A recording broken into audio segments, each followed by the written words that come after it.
সেদিনের কথা আমার এখনো খুব মনে পড়ে। ১৯৫২ সালের ফেব্রুয়ারি মাসের ঘটনা। ঢাকা কেন্দ্রীয় কারাগারে ৩ দিন থাকার পরই আমাদের কয়েকজনকে বদলি করা হলো দিনাজপুর কারাগারে। তোমরা সবাই জানো কিনা বলতে পারি নে, সরকারি কর্মচারীর মতো সরকারি কয়েদিরও বদলি আছে। ঢাকা কেন্দ্রীয় কারাগারে আমাদের অবস্থানটা কর্তৃপক্ষের কোনো অজানা কারণে মনোপুত নয়, তাই আমাদের যেতে হবে সুদূর উত্তরবঙ্গের দিনাজপুরে।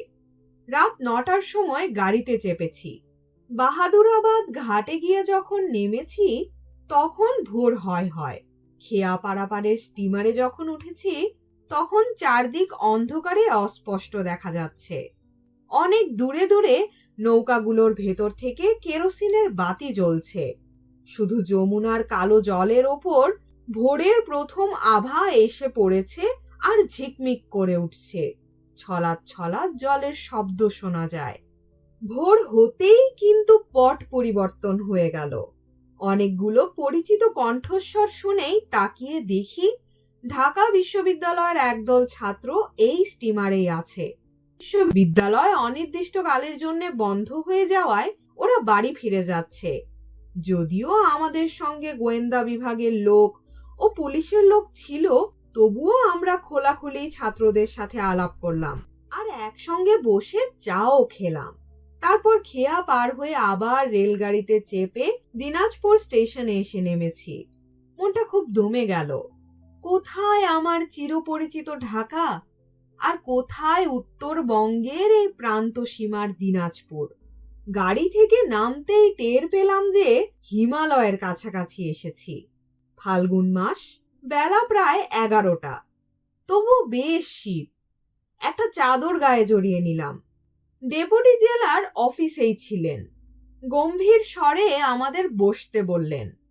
ইতোমধ্যে আমাদের আসার খবর পেয়ে জেলার সাহেব ছুটে এলেন। ১ নম্বর ওয়ার্ডে আমাদের নিয়ে গেলেন।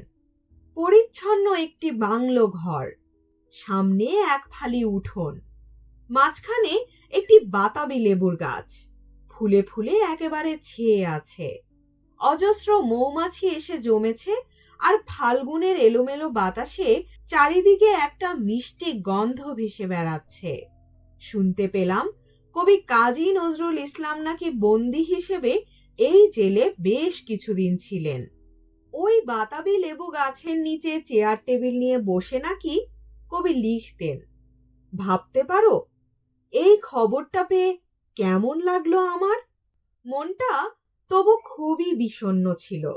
সম্পূর্ণ একটা অনিশ্চিত ভবিষ্যতের আশঙ্কা মনের মধ্যে ভারী হয়ে আছে। আমরা ৩ জন অধ্যাপক ও স্থানীয় একজন উকিল, মোট 4 জন থাকি এই বাংলোয়। আর থাকে আমাদের কাজ করার জন্য সাধারণ কয়েদি, যাদের জেলখানার নাম হচ্ছে ফালতু। বিকেলবেলা জেলের ডাক্তার সাহেব এলেন। ভদ্রলোককে দেখেই আমার ভালো লাগলো। লম্বা গৌরবর্ণ, প্রশস্ত ললাট, সমস্ত চেহারায় একটা প্রশান্ত নম্রতা। আলাপ করে খুব খুশি হলাম। আমাদের বললেন, আমাকে স্যার ছাত্রই মনে করবেন, যখন যা দরকার নিঃসংকোচে বলবেন, আমি আপনাদের পরিচর্যার জন্যই রয়েছি। পরদিন সকালে আসার প্রতিশ্রুতি দিয়ে ডাক্তার বিদায় হলেন। ডাক্তারের এই একান্ত আপনজনের মতো ব্যবহারে মনটা অনেকখানি হালকা হয়ে গিয়েছিল। পরদিন ডাক্তার এলেন, সঙ্গে বছর ৫ বয়সের একটি সুন্দর ফুটফুটে ছেলে। দেখেই আমার খুব ভালো লাগলো। ডাক্তার বললেন, আমার ছেলে আপনাদের দেখতে এসেছে। আমি বললাম, খুব ভালো কথা, এমন একজন মহামান্য অতিথি পেয়ে আমরাও ধন্য হয়েছি বলে কোলে তুলে নিতেই ও বিনা দ্বিধায় আমার কোলে এলো। আদর করে ওকে জিজ্ঞেস করলাম, তোমার নাম কি বলো তো? উত্তরে বলতে লাগলো, আমার নাম বুলু, আমার বাবার নাম সাহেব, আমার মায়ের নাম শামীম, আমার নানার নাম। হঠাৎ ডাক্তারের চোখে চোখ পড়তেই ও থেমে গেল। আমি বলে উঠলাম, হয়েছে, খুব হয়েছে, একেবারে এত নাম কি আমি মনে রাখতে পারি? টেবিল থেকে বিস্কুট এনে ওকে দিলাম। বুলু বেশ সহজভাবেই খেতে লাগলো। তারপর টেবিলের ওপর আমার বইগুলো দেখে আমায় বললে, তুমি পড়ো? বলেই উত্তরের অপেক্ষা না করে বলতে লাগলো, আমিও পড়ি, টিএমআর বিয়ে, লাল গামছা দিয়ে, ইত্যাদি ইত্যাদি। কার সাধ্য থামায় ওকে? আমি বললাম, আমি তোমার মতো পারি নে, অল্প অল্প পারি। শুনে ও খুব হাসলো, আমার মুখের দিকে তাকিয়ে বলল, এত বড়, পড়তে পারো না? তারপর সে কি হাসি! অবশেষে ডাক্তার ওকে থামালেন। সেদিন বুলু চলে গেল, কিন্তু পরদিন আবার ঠিক সময় মতো এসে হাজির। ডাক্তার বললেন, কিছুতেই ওকে বাড়ি রাখা গেল না, ও আসবেই। হাতে একটি ছড়ার বই, ওইটি আমাকে পড়ে শোনাবে বলে নিয়ে এসেছে। অগত্যা আমাকে ওসব শুনতে হলো। ডাক্তার সংকুচিত হয়ে বললেন, আপনাকে ও প্রতিদিন খুব বিরক্ত করে, আপনার ধৈর্যের প্রশংসা করতে হয়। আমি বললাম, এমন বিরক্ত করার লোক এই বিচ্ছিন্নতার দ্বীপে কোথায় পাবো আমি? বুলু না এলে আমার খুব খারাপ লাগবে। ডাক্তারও আমার অনুরোধে রোজই বুলুকে নিয়ে আসতেন। বুলুকে নিয়ে সময় আমার বেশ ভালোই কাটতো। ও চলে গেলেই কেমন খালি খালি লাগতো। বদলির জন্য দরখাস্ত করেছিলাম। হঠাৎ একদিন খবর পেলাম আমার আবেদন মঞ্জুর হয়েছে। আবার আমি ঢাকা জেলে ফিরে যেতে পারবো। খবর পেয়ে খুবই খুশি হয়েছি। আবার বুলুর কথা ভাবতেই মনটা খারাপ হয়ে গেল। ওকে ছেড়ে থাকতে হবে, এ কথাটা যেন আর ভাবতেই পারিনে। তবুও আবার ঢাকা চলে আসতে হলো। আসবার দিন সকাল বেলায় ডাক্তারের সাথে বুলুও এলো। আদর করে ওকে কোলে তুলে নিলাম। তারপর ধীরে ধীরে ওকে বললাম, বুলু, আমি ঢাকা যাব, তুমি আমার কাছে কি চাও? ও প্রথমে বলল, আমিও ঢাকা যাব। তারপর কি ভেবে হঠাৎ আমার কানের কাছে এসে ফিসফিস করে বলল, রাষ্ট্রভাষা বাংলা চাই, নুরুল আমিনের গল্লা চাই। আমি তো অবাক, এ কি কথা এতটুকু শিশুর মুখে? ডাক্তারের দিকে তাকিয়ে বললাম, ডাক্তার সাহেব, এবার আপনার সরকারি চাকরি রাখা কঠিন হবে। ছেলের মুখে এসব কি শুনছি? ডাক্তার অসহায়ের মতো বললেন, কি করব স্যার, জেলখানার সামনেই বাসা, রাত দিন মিছিলের মুখে ওই কথাই শুনে শুনে মুখস্থ করে রেখেছে, আমি ঠেকাবো কি করে?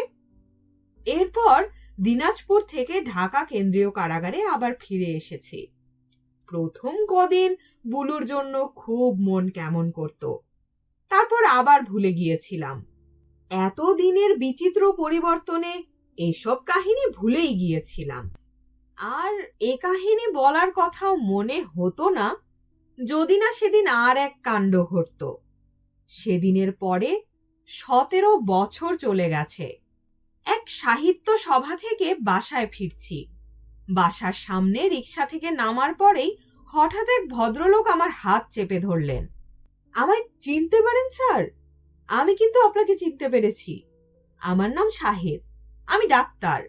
আপনি যখন দিনাজপুর জেলে, তখন আমি ছিলাম সেখানে ডাক্তার।